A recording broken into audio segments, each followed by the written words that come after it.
When it concerns you, it definitely concerns us, and that's the best time for us to take it up so that we can have a national outlook. That's why our program is interactive, and every Saturday and Sunday in the early morning hours, we bring forth topical issues so we can discuss. We learned a lot from you yesterday. We heard your views. We listened, and Senator Ita Enang, the Senior Special Assistant to the President Muhammadu Buhari on Niger Delta Affairs, took note. He made some comments, and your messages kept on coming even after he had left. And if we have time today, we'll take a bit of them. Yesterday, our focus was when secrets are no longer secrets. We talked about the rich and vibrant cultural heritage that our ancestors left us, which we have continued to highlight and celebrate over time. We're talking about our value system. How high do we hold our values? Those normal courtesies of greeting, showing respect, showing gratitude, respect for authority, respect for self and everyone around you. How high do we hold those values? Or are we bowing down to what is termed as the modern way of life? As usual, our chief backgroundist, Francis Ogbe, interrogated this issue, and here's what he brings forth. It is safe to say today that honesty, hard work, godliness have given way to all kinds of manifestations of lawlessness and degeneration in our national life. Our value system have been badly eroded over the years. The long-cherished and time-tested virtues of honesty, integrity, hard work, punctuality, good neighborliness, and patriotism have given way to dishonesty, indolence, unbridled corruption, and widespread impunity. It's either you have values in a society or you don't have values in a society. Growing up, for example, character was a currency, habit was a currency, courage was a currency, valor is a currency. But really right now, and if you look at what is going on, it's simply money that becomes the currency. So if you have money, no matter how bad you are, parents look at how much dowry that is being paid before they give their daughters out, not minding whether the man is good or bad. Society respect honorables more, doctors more, barristers more than they do for courageous community leaders who stand and protect their institutions. So basically, courage, values, integrity has been taken over by printed currency as the determinant of value in our community. The family unit is the primary focus of value reorientation, informed by parental roles, goals, values, and manners that influence the children's social and moral behavior.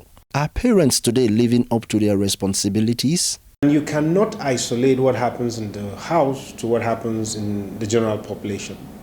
What is trending is trending. If respect for valor, for example, for integrity becomes the order of the day, everybody will do that. But everybody greets a rich man, oga, oga, oga. And then the poor man, no matter how much integrity he has, is never perceived as a standard for respect. And basically, parents will do their best. It also depends on who the parents are. So if the parents are driven by the appreciation of money as a currency for value in community, you don't expect them to tell their children, oh, Your megad is hardworking. Your driver saves our life. He does most of the work that we cannot do for you. He actually deserves more respect than we do. So you cannot impart on a child a value separate from the one you yourself hold. The school is a worthy platform for the restoration of our cherished values and at the same time used to change our orientation. The school, being an agent of social reproduction and transformation, is expected to assist the society in its attempt to socialize the people. We don't care what is taught in the schools. We don't even have an educational policy. You have to have a policy as to why am I educating my people and to what end do they need that education for. What is our curriculum? We do not teach history in school. We have built churches and mosques even in primary schools. Instead of teaching children to be decent people, we are teaching them to be religious people. So Muslim students grow in Muslim way, Christian students grow in Christian's way. Differences are created. Whoever creates that difference does not understand tolerance. We went to schools that are mixed. We went to universities that are mixed. We lived a life which, that is mixed. Our parents never told us Muslims are bad, nor Christians are bad. My friends are Muslims. My father was born Muslim. It's a different times entirely.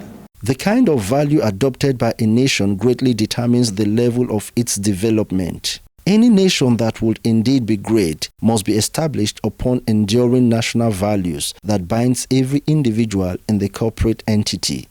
We do not need to look for new ways of behaviors for Nigerians. Rather, reorientation of the positive values that have once sustained the Nigerian public and private sectors should be encouraged. We had taken time to introduce the federal character in our constitution as an attempt to create a good culture. Everybody understands and accepts that, look, in federal appointments, in state appointments, the only way you can show that everybody has a stake in this country and can benefit from the resources and opportunities in this country is when you have a system that gives everybody a sense of belonging.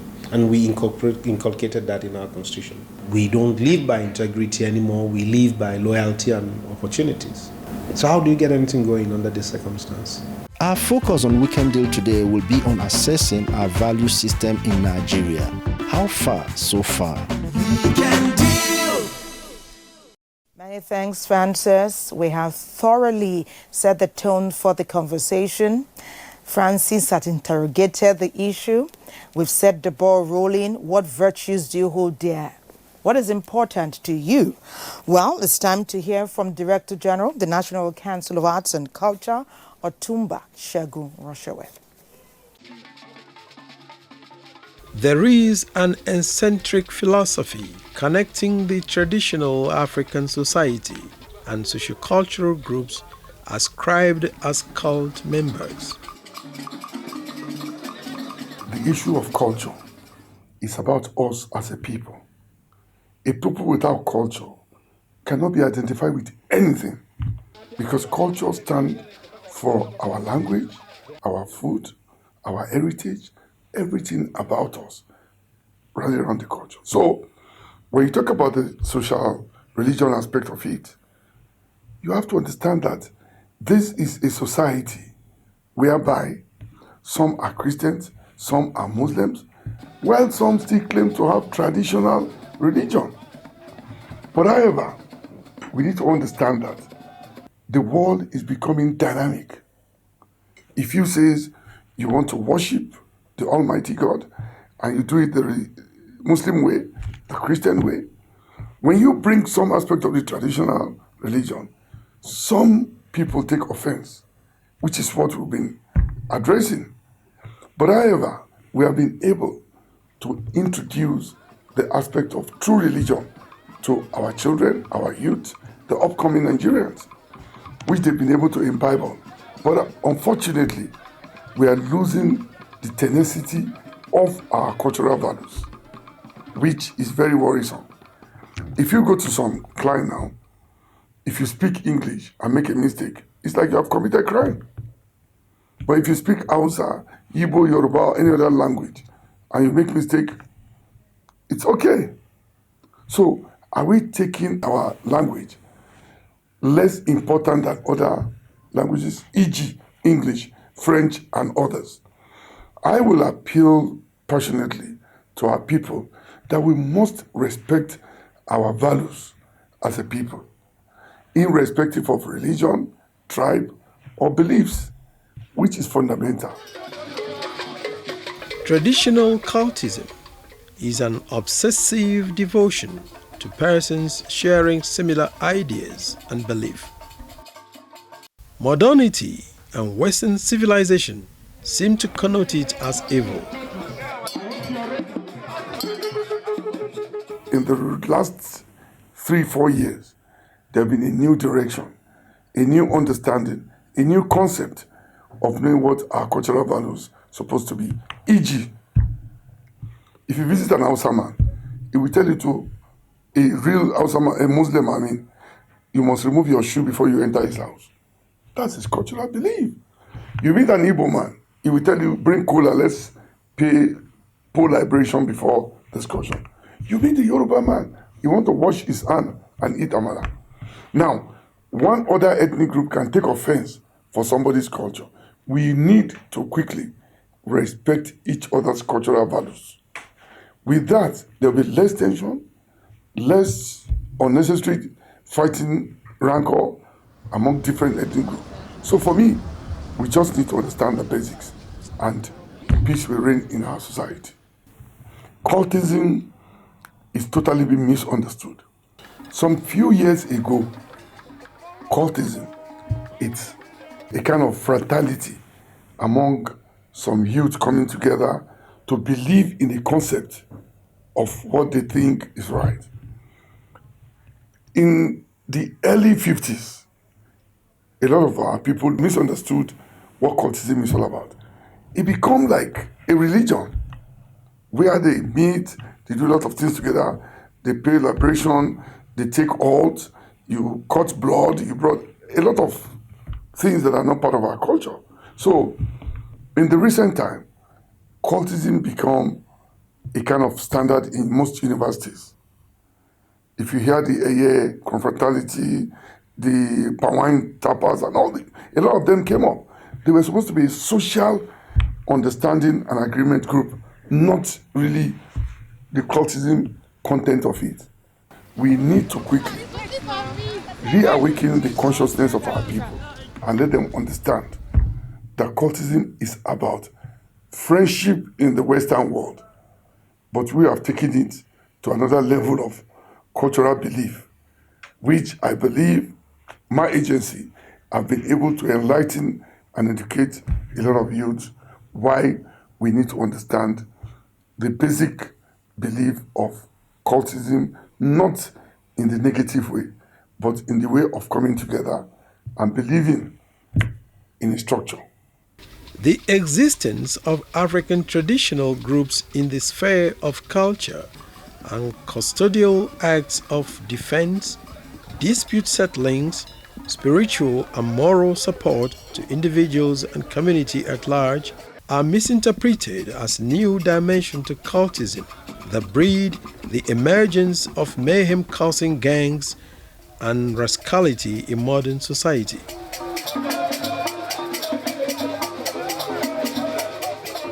It's about people understanding why government is taking such actions. One, to recruit negativity. Two, not for them to join bad gang. And don't forget that peer groups also help in this cultism thing. So for me, I commend Lagos State and I recommend every other state to take a cue and let us fight this menace holistically. This basically depends on the opinion modelers and the influencers in every community.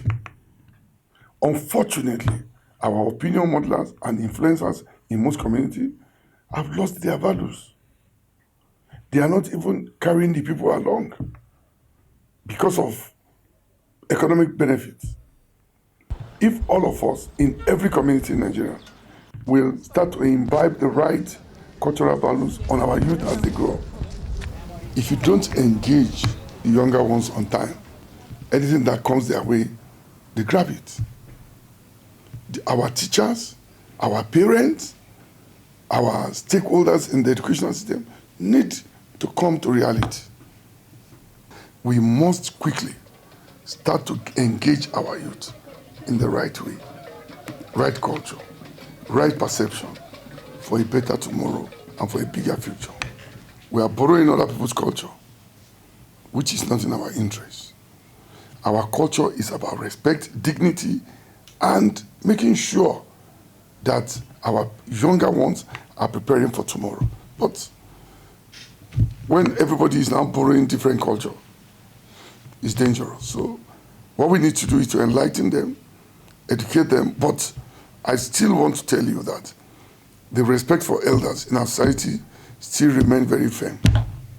And I assure you that with what we're doing in this agency now, we will continue to put in our best and make sure our younger ones imbibe the benefit of our culture for the goodness of our country and a better and a bigger Nigeria.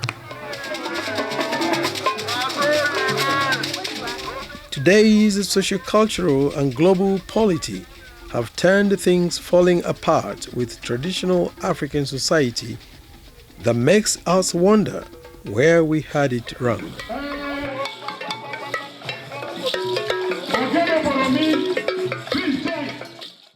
Everyone agrees that values are integral to a prosperous society, a community, a nation. That's the right values. But the question is, who is supposed to instill these values? We do hear from cradle to grave. So when the foundation is corrupted, what happens when that child continues to grow? What kind of adults can they become? What kind of leaders can they become? What kind of fathers, husbands can they become in future? Many thanks to Otumba Segun Roshaway, Director General, National Council of Arts and Culture. Yes, we're learning. I know him to be a very patriotic Nigerian, and he does not toy with respect and gratitude and loyalty. He gives it, he also expects it. You're watching Weekend Deal. We'll continue to talk about values in our society. But let me quickly introduce our guest who is here, and then we'll take a feature. He is Professor Mohammed Yahaya Kuta of the University of Ibadan, where he's the professor of the Faculty of Agriculture and Forestry. But he's an expert in development communications. He's a former secretary to the state government of Niger State and a former commissioner for information and agriculture. Professor Kuta, it's a pleasure to have you with us this morning on Weekend Deal. Nice to be with you.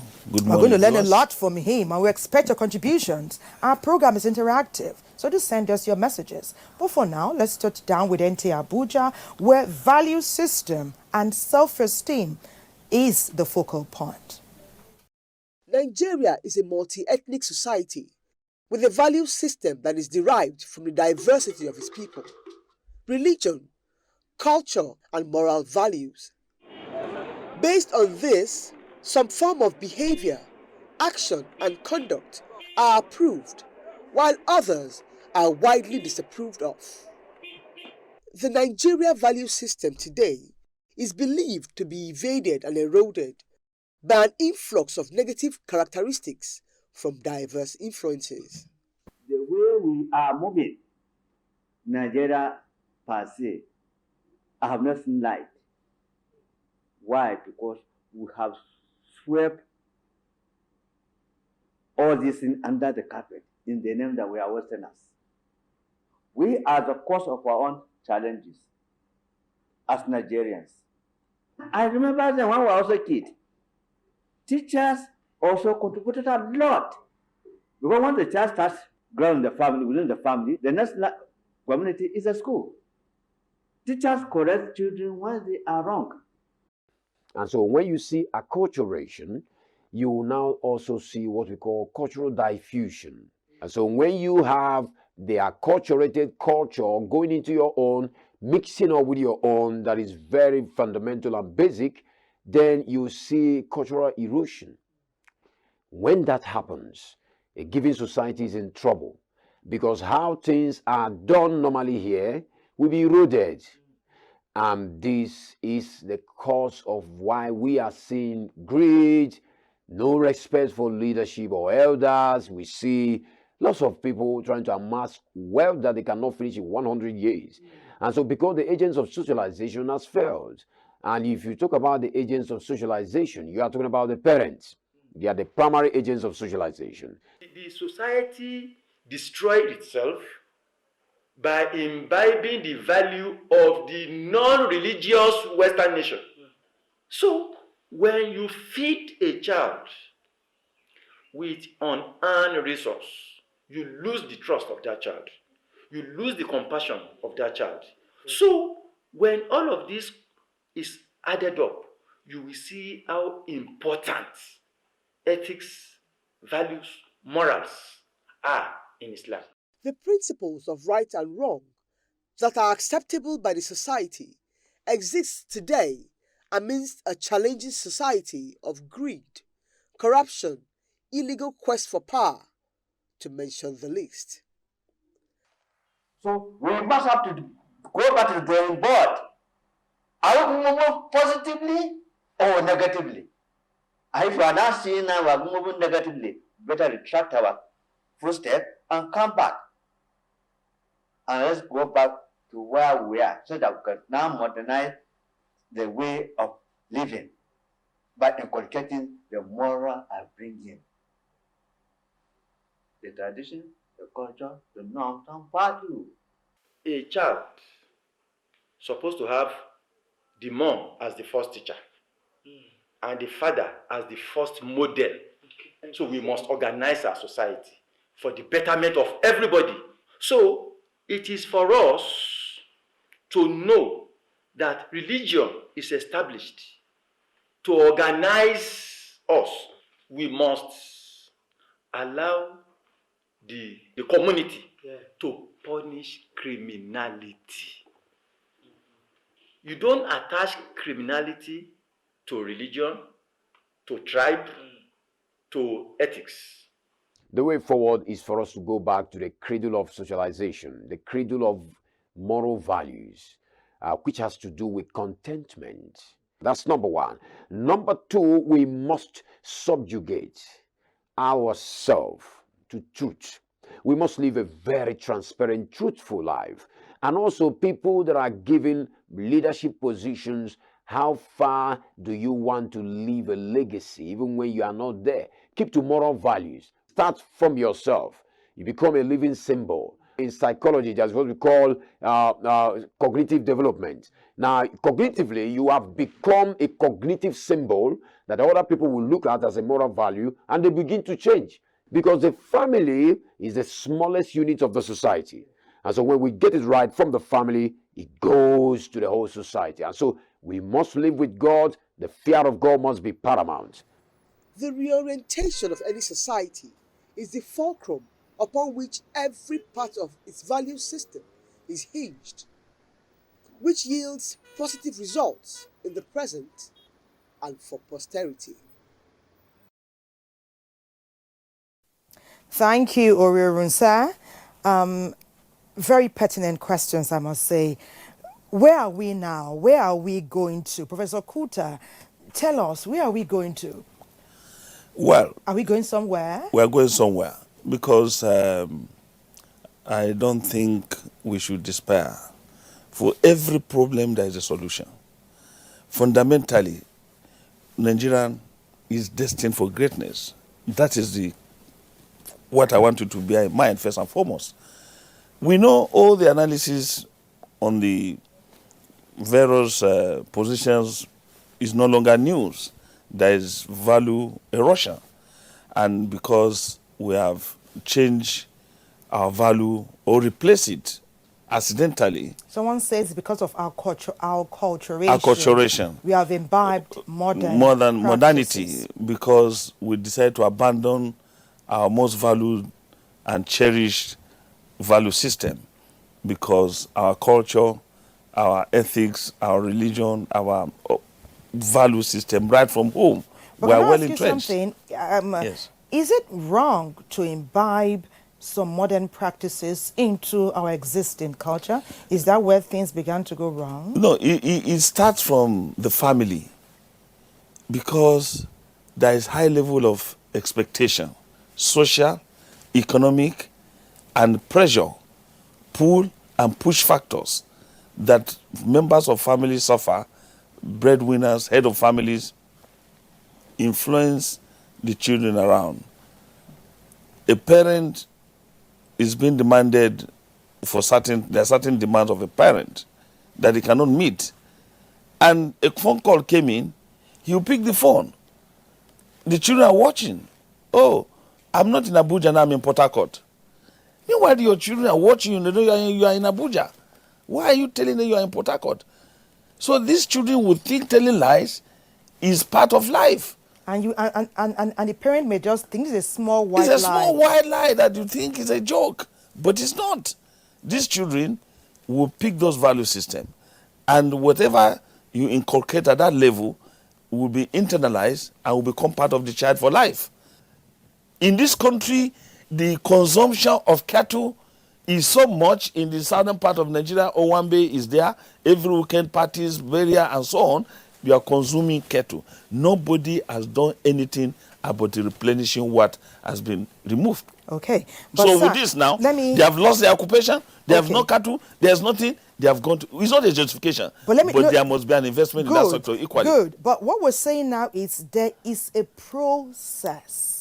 There is a way to ask for things. There is a proper way to do things. And that's the values of what we're talking about. You want something. If I like your shoes now, if I like your agbada, and I feel that maybe there were 5 fabrics and you went and took 4, and I feel that me and my colleagues should have gotten 3, I won't just come and start tearing the clothes off you.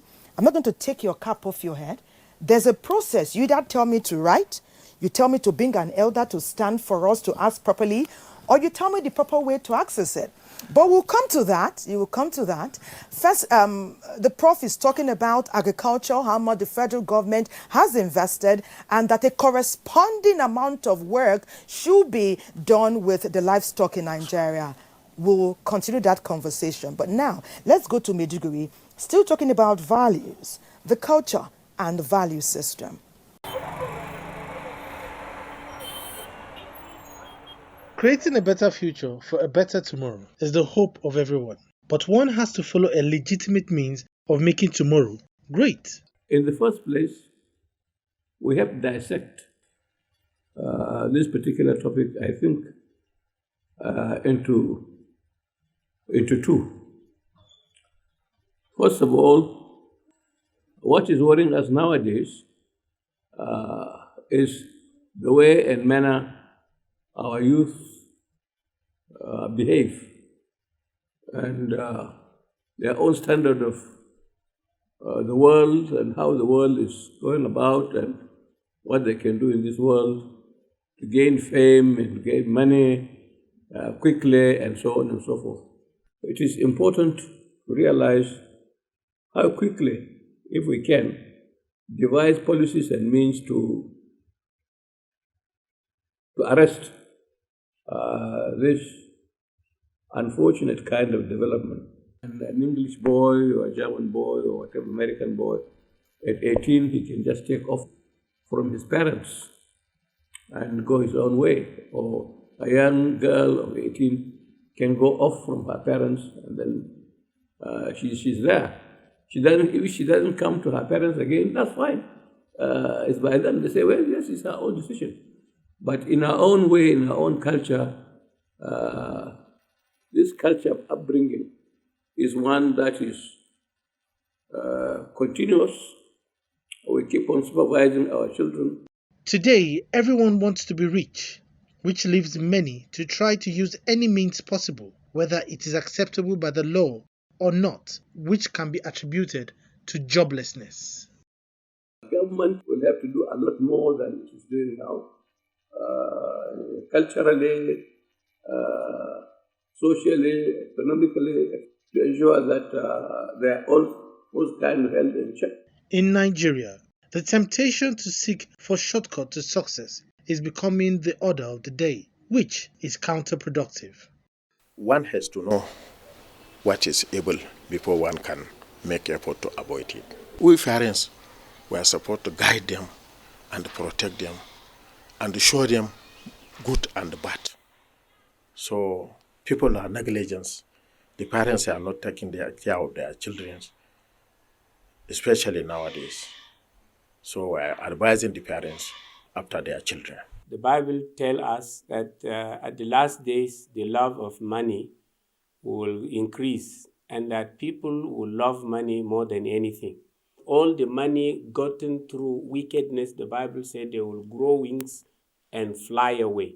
So don't you think by all means you will make it. You won't make it. So I beseech you, be careful, watch out, for you come into the world with nothing and you will leave the world with nothing. Always remember that you are absolutely unique with special talents waiting to be exploited by everyone else.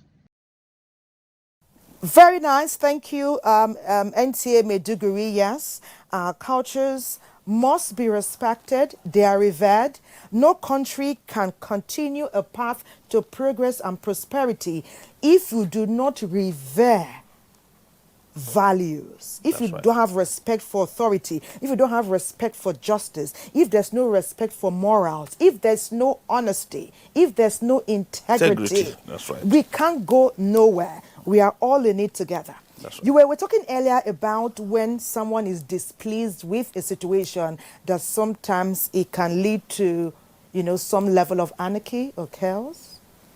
Well, I'm not justifying, but I'm only saying that as a nation, we must be deliberative in our actions, in addressing our issues.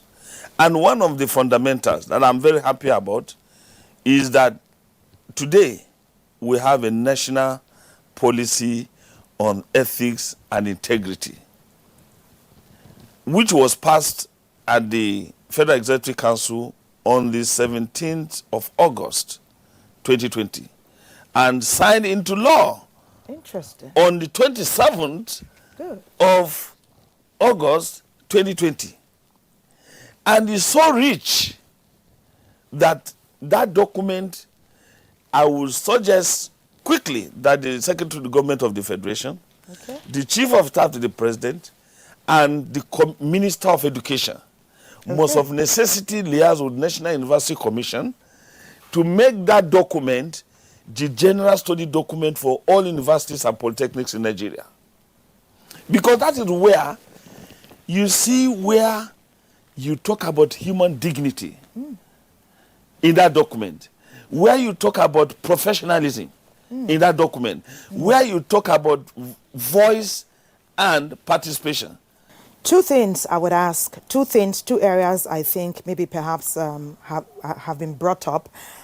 One is, traditional institutions believe that their roles should be constitutionalized. Yes. That it goes beyond what they do at the local level in their communities. They want, just the way we have positions of authority in our constitution and what their responsibilities are, they believe that it would give them a higher level of seriousness and justification if they are in the constitution. That's one. Yes. Already, I'm sure many of them are performing some roles. As a matter of fact, the chairman or coordinating chairman of Traditional Council of Nigeria, who happens to be my royal father, the Etunupe, has just led a delegation of the committee that will saddle the responsibility to develop, the concept of what should be introduced into the Nigerian Constitution for their roles.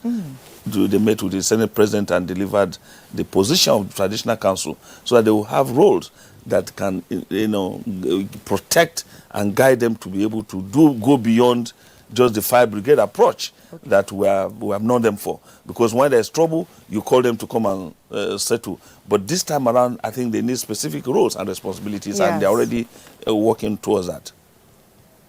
Okay, they'll be more effective in that regard. Yes. I wanted to ask you about, in times past, raising our children was a community responsibility. But now more than ever before, we're having individualized raising up of children. But we'll come to that after we visit Kaduna, where their focus is on our society and the value system. Nigeria has over 250 ethnic groups with diverse tradition, culture, and religious beliefs. This diversity makes us unique in many different ways, which is our strength as a nation.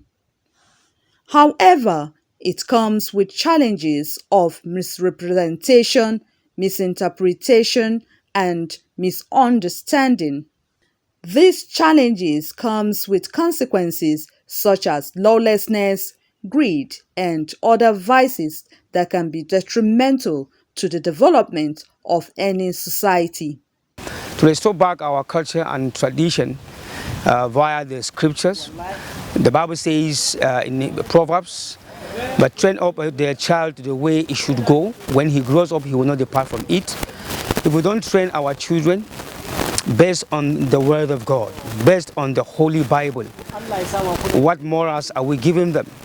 They will grow up without the knowledge of God, the true knowledge of God, and they will do what the society wants them to do otherwise. That is why Allah subhanahu wa ta'ala says, Ya ayyuhallazina amanu wa anfusakum wa ahlikum nara. O you who believe, protect yourselves from entering into the hellfire, and also your children and wards. By this verse, Allah subhanahu wa ta'ala makes it a duty of the parent to ensure that they teach and inculcate the excellent human qualities in their children and wards. Therefore, Islamically, the parents are duty bound to ensure that their children are following the straight path. How can we, as a society, restore or reshape our attitude and values morally, traditionally, and spiritually, as no faith or tradition practices some of the common negative vices in our society today? You have already been empowered by God for God to bring you to earth, and for you to be at this age, at this time, your prosperity is given to you. So there's no need shortcuts or whatever it is. Because you remember, there's a repercussion for everything. Whatever you do, the law of the land is there. There's no shortcut. So I want to encourage you as a child of God, as a Christian, as a believer. God has blessed you already. Parents generally should always do all that they can to ensure that their children are in the company of the good friends, because most of the young people are being led into the commission of financial crimes by those who belong to their peer groups. Therefore, our young people should do all that they can to be very, very hardworking, very industrious, and Islamically, Allah subhanahu wa ta'ala has predestined for all of us what we are going to get on this planet. And whatever we do, whether bad or good, we can never get what Allah subhanahu wa ta'ala has not decreed for us to get. For any nation to develop and maximize to full potential, citizens must unlearn the get-rich-quick mentality, greed, and lawlessness that has become the order of the day, and relearn positive attitudes such as hard work and patriotism. Thank you, Kaduna. Prof, you see what I find? All of us are converging. We are all able to identify what is wrong. We have a convergence. Values are being lost. How to bring them back as quickly as possible? Is it possible to bring them back? Who should bring them back? When? How were they lost? But before we begin to, we've already answered many of these questions. Let me ask you, when you visit your home, your village, what do you find? With the young people, with the adults who are there?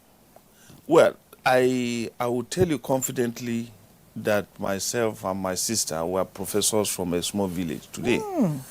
My sister and myself were product of a thorough value orientation. Myself and my sister will go to school every day, will pick the money that my dad has located, and nobody will take what is more than what is due to us. And that my dad insisted that you must not drink if it intoxicates. My dad insisted in not giving me money and my sister to go and buy books. My dad preferred to take me to the bookshop to buy the books.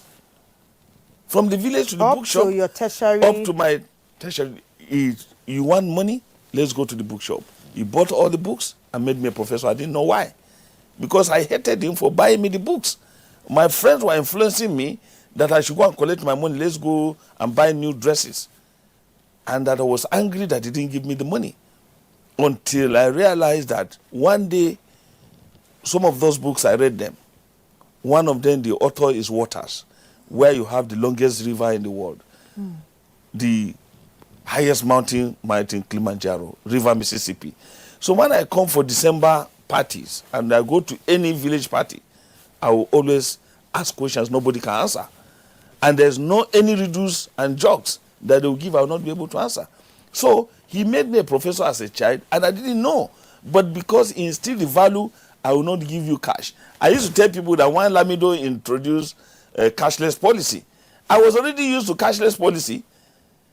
You don't have any interaction with cash, but you have interaction with what cash can give you. So I got the books, read the books, and I started answering questions beyond what my teachers gave me the note. And that was what transformed my life and my sister. Today she's a professor. Interesting. So what kind of value? So when we go back to the village, everybody look at us as a model. Someone reaching us from Reverend Udo says, we must remember that whatever we do on this earth is being watched from above, and we will get our reward. We will get our reward. Whether it's right or wrong, we will get our reward. Okay, this is Dr. Jennings Ekeyonwom. It says, one of the unattended problems of the Nigerian state hugely lies in not respecting our national diversity and core cultural values that build a nation.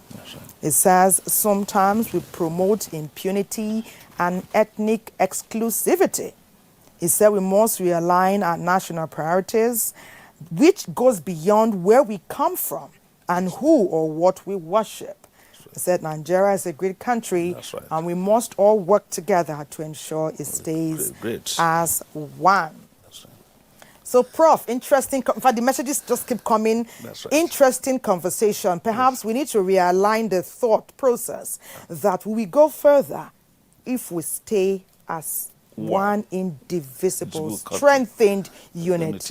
See what in about our pledge? We should take our pledge seriously. It's put together for a purpose.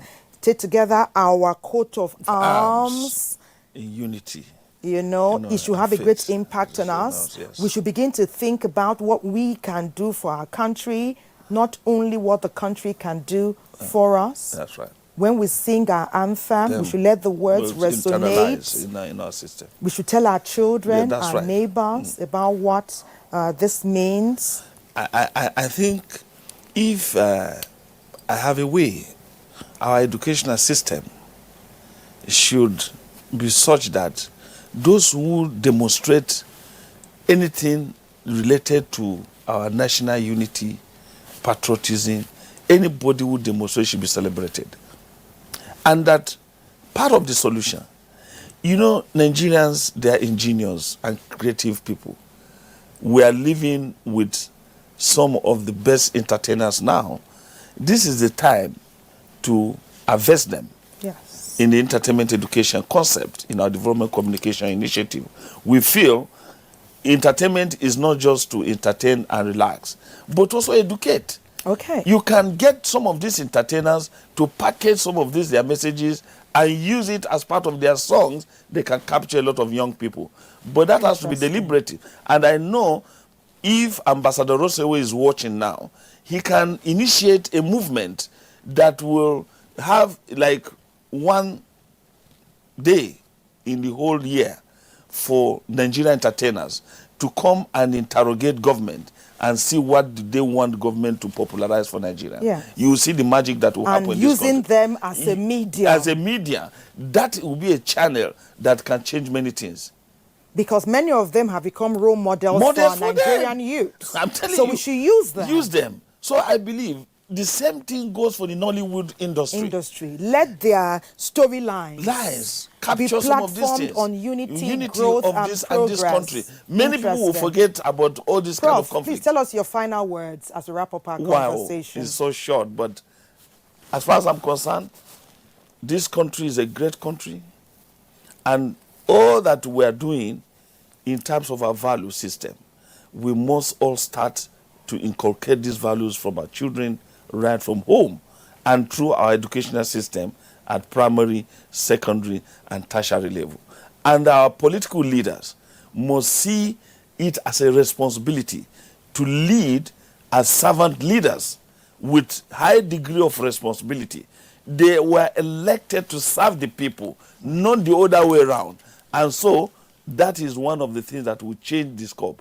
And as I said, in development communication paradigm, entertainment education is a veritable tool, and it should be used to champion our policy initiatives, especially this new national policy on ethics and integrity for Nigeria.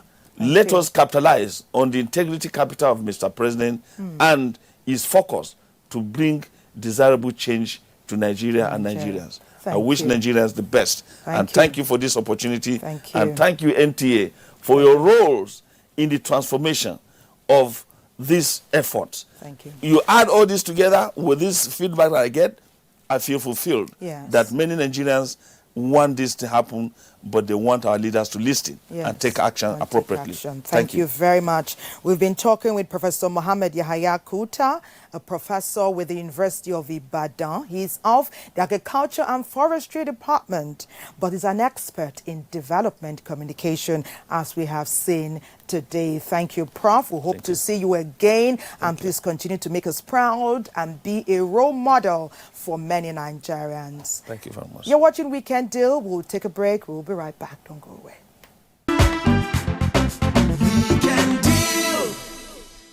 You are watching Weekend Deal. So much focus on our value system. And that's how we journey down to Lagos. What are you talking about? Culture and our value system.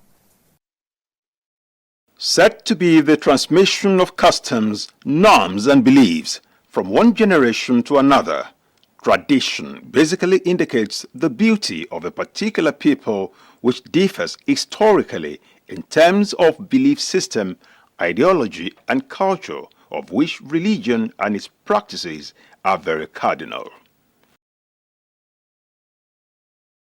Whatever is beyond understanding is regarded as a mystery.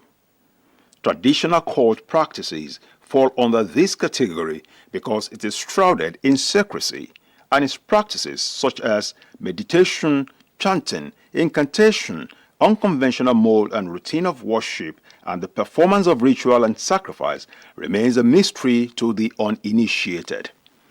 An ideal African setting, that is a cult. And the cult, their main purpose or functions is mainly to take care, to govern the society or the town. We have so many cults. For instance, some may describe Ifa as a cult. Anything that has to do with mystery. Things that you focus on metaphysical situation. Things that you study metaphysically. The metaphysical and clandestine nature of traditional cult have been in existence from time immemorial, and its practice cut across gender, age, race, or status. However, misconceptions and controversies have trailed the practice of traditional cult over time, as it is believed in some quarters that all cultic practices are the same. We don't do human rituals, we do things that are permitted in the eyes of Olodumare. It's very, very unfortunate. Where those people learn, yes, juju. Yes, juju exists. They want to call it black magic or whatever. Ifa priest, Orisha priest and priestess will never, I would say, never commit such such abominable acts because we have the fear of Olodumare. The practice of traditional cult transcends the continent of Africa. According to Chief Awodiran Agbola, an adherent, traditional cult is being practiced in other climes like Brazil, America, Venezuela, among other nations, and the values have huge impact on development in these nations, Nigeria inclusive. In what ways can the philosophy of traditional cult or religion be used to address some of the ills in the society with a view to correcting them? For instance, in public offices, see what is happening. Corruption everywhere. Can any one of them, a public functionary, say, if I defraud or abuse my office, let Ogun slaughter me ruthlessly? You will find everybody, they will say, oh, that is fetish. But if that can be done, and we use our sacred Orisha like Ogun, like Shango, to swear and make oath in public offices, I believe the level of corruption, lawlessness shall be reduced. On the get-rich-quick mentality of the youths in particular, Chief Awodiran Agbola, however, cautioned them to be patient and to jettison all unholy desires to acquire wealth at all costs and by all means. Culture and tradition are critical for the development of any nation. Our culture is our heritage. Let us therefore embrace and use it positively. You're watching Weekend Deal. Many thanks, Lagos Network Center. Very impactful, very incisive, very in-depth, and we are listening. It truly resonates. It's time to get some health tips. Don't go away.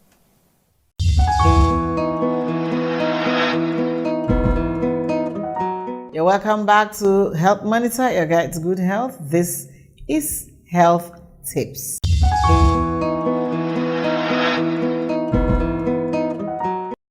No matter what's going on in the world, there's one place you can go to stay up to date with the latest global news. The BBC News World Service app helps you go behind the headlines and make sense of what's going on around the world. And with a call to listen button, you can listen to live radio without using your data. Download the BBC News World Service app and start listening today.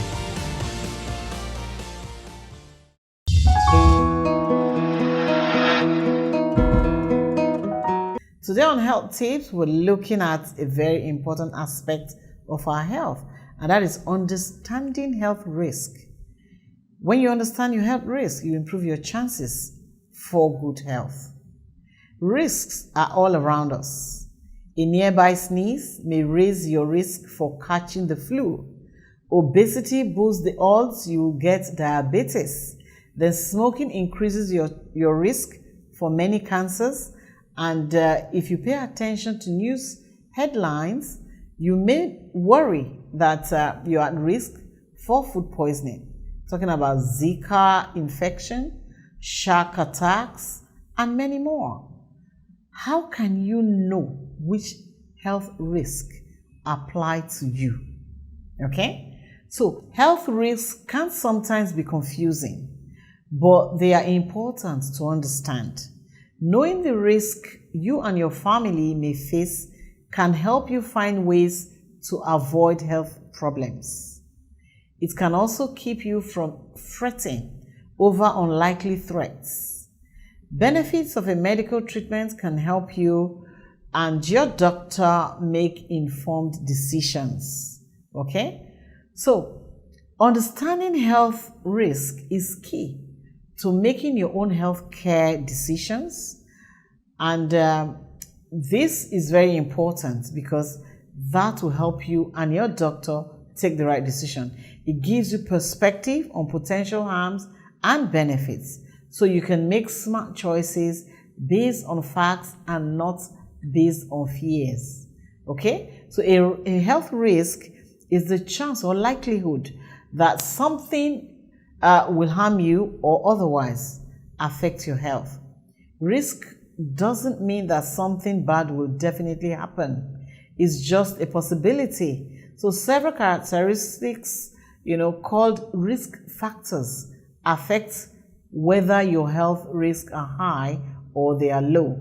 So your personal health risk factors include your sex, your age, your family health history, your lifestyle, and many more. So some risk factors can't be changed, such as your genes, your ethnicity. Others are within your control, and these include your diet, your physical activity, and whether you wear a seatbelt or not. So these are the things you should consider when you want to, reduce your risk of either going down with different kinds of degenerative diseases or infectious diseases. Okay, now let us look at, what you will be talking to your doctor about, your health risk. So asking your doctor about health risk, all right, these are the questions that your doctor will be providing answers to. Number one, what are my personal health risks? Are these risks over my lifetime or over a shorter period? What steps can I take to reduce my health risk, such as through exercise or a healthy diet? So what are my options for treatments, screening tests, or making healthy changes? What will the results of these tests or therapy tell us about my risk? What are possible benefits and side effects? What are the chances these might affect me? So these are the questions you'll be asking your doctor, and your doctor will be providing answers to these various questions. These questions, when answered, will tell you the risks that you're exposed to and how to avoid them. I want to say a big thank you for joining me today on Health Tips. Health Tips is a part of Health Monitor, your guide to good health.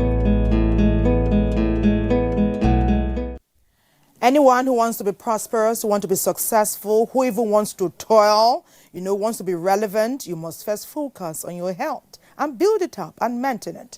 You're watching Weekend Deal. Thank you, Jide Olowede, for Health Tips. Thank you for being there for us all through this weekend. Continue to watch and enjoy our programs on NTA. Remember, Nigeria belongs to all of us. We have another country to call our own. It's what we put in it that we get out. All hands must be on deck to build this great country into the viral and prosperous nation that we wish it to be. God bless Nigeria. My name is Thelma. Have a great